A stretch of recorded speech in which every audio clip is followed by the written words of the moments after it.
Dear students, നമുക്ക് next topic നോക്കാനുള്ളത് batch costing ആണ്. Batch costing is modified from form of job costing. It is an application of principle of job costing to batch of products, components or parts instead of A specific job. അപ്പോൾ ഇതുവരെ നമ്മൾ job costing ആണ് discuss ചെയ്തത്. അപ്പോൾ ഒരു ജോബുമായിട്ട് ബന്ധപ്പെട്ട cost, ഒരു particular ജോബിൻ്റെ കോസ്റ്റ് ഐഡൻറ്റിഫൈ ചെയ്യുന്നതാണ് നമ്മൾ job cost.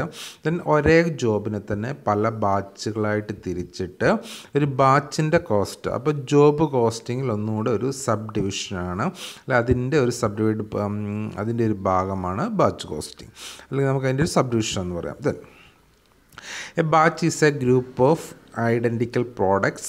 Then the methods of costing used to ascertain the cost of batch is called batch costing. Batch costing is that form of specific order costing under which each batch is treated as a cost unit and costs are accumulated and ascertained separately for each batch. Batch costing is also known as lot costing. അപ്പോൾ ഒരു specific ബാച്ചിൻ്റെ cost identify ചെയ്യുന്നതിനാണ് നമ്മൾ batch costing എന്ന് പറയുന്നത്. According to CIMA England, batch costing is that form of specific order costing which applies where the similar articles are manufactured in batches either for sale or use within the undertaking. Batch costing is suitable for the industry's manufacturing cycle, toys, shoes, ready-made garments, components part of motor car, radios, television, watches, etc. അപ്പോൾ ഇങ്ങനെയുള്ള പ്രോഡക്റ്റുകൾ ഒരു particular batch തിരിച്ച് produce ചെയ്യുന്നതിനാണ് നമ്മൾ batch costing ഉപയോഗിക്കുന്നത്. For example, in a garment factory, shirts are made in a suitable batches according to size and kept in a stock for sale. It will not be worthwhile to maintain cost records of each shirt made. അപ്പോൾ നമ്മൾ ഒരു particular കമ്പനിയുടെ ഒരു particular ക്വാളിറ്റിയുള്ള material വെച്ചുകൊണ്ട് ഒരു സൈസിൽ, അപ്പോൾ 30 സൈസ്, 32 സൈസ്, അപ്പോൾ അങ്ങനെ റെഡിമെയ്ഡ് ഷർട്ടുകളാണെങ്കിൽ അതിന് ഓരോന്നിനും നമ്മൾ ഓരോ ബാച്ചുകളായിട്ട് ഡിഫൈൻ ചെയ്യും. എന്നിട്ട് അതിൻ്റെ കോസ്റ്റ്, ഇപ്പോൾ ഒരു 100 ഷർട്ട് 30 ഇഞ്ചിന് 30 സൈസ് വരുന്ന 100 ഷർട്ട്, അല്ലെങ്കിൽ 32 സൈസ് വരുന്ന 100 ഷർട്ട്, അപ്പോൾ ആ രീതിയിൽ നമ്മൾ കോസ്റ്റ് ഐഡൻറ്റിഫൈ ചെയ്യുന്നതാണ് നമ്മൾ batch costing. Objective of batch costing. The main objective of batch costing are to ascertain cost and profit of each batch, to exercise control over cost, to determine economic batch quantity. Economic batch quantity എന്നുള്ളത് അതാണ് ഇതിൻ്റെ മെയിനായിട്ട് നമ്മുടെ calculation ഉള്ളത്. എത്ര product അല്ലെങ്കിൽ എത്ര number produce ചെയ്യുമ്പോഴാണ് നമുക്ക് എക്കണോമിക്കലാകുന്നത് എന്നുള്ളതാണ് economic batch quantity. Distinction between job costing and batch costing. Job costing, production is against a specific order from customers. In batch costing, production is made mainly for stock in anticipation of demand. In job costing, job is cost unit. Batch costing, batch is a cost unit. There is no economic number of job to reduce cost.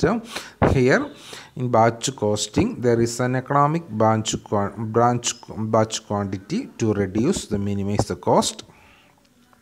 Production is undertaken for each job separately. Production is undertaken for each batch. So the difference between job costing and batch costing. Then features of batch costing. The following are the main features of batch costing. Each batch is treated as a cost unit. A batch number is assigned for each batch. Then a total of batch cost can be ascertained by telling each order number. The cost of production per unit can be ascertained by dividing the total cost by total batch quantity. A batch cost sheet can be prepared to ascertain the cost of each batch. Then batch costing procedure. The costing procedure in batch costing is similar to job costing. As in case of job order costing, here also a distinctive number is allotted to each batch. Direct material, direct labor and direct expenses incurred for each batch are recorded in batch cost sheet. Overhead are absorbed on the basis of predetermined overhead absorption rate. On completion of a batch, the total cost of batch is ascertained. The cost per unit is ascertained by dividing total cost of batch by number of unit produced in each batch. അപ്പോൾ ഒരു ബാച്ചിൻ്റെ total cost identify ചെയ്യുന്നു. ബാച്ചുമായിട്ട് ബന്ധപ്പെട്ട് material, labour, proportionate ആയിട്ട് overhead എടുത്ത് ബാച്ചിൻ്റെ total cost identify ചെയ്യുന്നു. ഓരോ ബാച്ചിൽ എത്ര നമ്പർ ഓഫ് യൂണിറ്റുകളാണുള്ളത് അതുകൊണ്ട് ഡിവൈഡ് നമ്മൾ ഒരു യൂണിറ്റിൻ്റെ കോസ്റ്റ് ഐഡൻറ്റിഫൈ ചെയ്യുന്നു. Then economic batch quantity. ഇപ്പോൾ ഇതാണ് ഇതിൻ്റെ അകത്ത് ഏറ്റവും കൂടുതൽ കാൽക്കുലേഷൻ നമുക്കുള്ളത്. Economic batch quantity is the size of batch or lot at which the production is most ideal or economical. നമ്മൾ എക്കണോമിക് ഓർഡർ ക്വാണ്ടിറ്റി പഠിച്ചിട്ടുണ്ട്. നമ്മൾ പർച്ചേസ് ചെയ്യുന്നതിൻ്റെ ഏറ്റവും എക്കണോമിക് ക്വാണ്ടിറ്റി എന്താണെന്നുള്ളത് അതിൻ്റെ തന്നെ വേറെ വെർഷനാണ് നമ്മൾ എക്കണോമിക് ബാച്ച് ക്വാണ്ടിറ്റി. അപ്പോൾ ഒരു ബാച്ചിൽ എത്ര യൂണിറ്റ് പ്രൊഡ്യൂസ് ചെയ്യുമ്പോഴാണ് ഏറ്റവും എക്കണോമിക്കലാണ് എന്നുള്ളതാണ് നമ്മൾ ഇതിൻ്റെ അകത്ത് ഐഡൻറ്റിഫൈ ചെയ്യുന്നത്. It is that the quantity in which batch of production at which cost per unit is minimum. It is that quantity to be produce at a time to minimize the setting up cost and carrying cost. It is ascertained by taking into account the following: cost of manufacturing per unit, annual demand, setting up cost. അപ്പോൾ ഇതിനകത്ത് cost of manufacturing per unit, annual demand, setting up cost. This cost of setting up the machine and tool for production of a particular batch, it is fixed cost. The larger in size of batch, lower in setting up cost per unit in batches. അപ്പോൾ setting up cost larger in size of batch.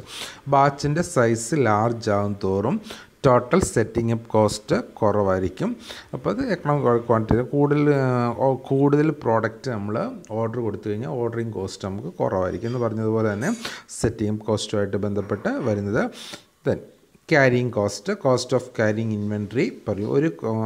ഒരു unit inventory carry ചെയ്യുന്നതിന് വേണ്ടി കോസ്റ്റാണ് carrying cost.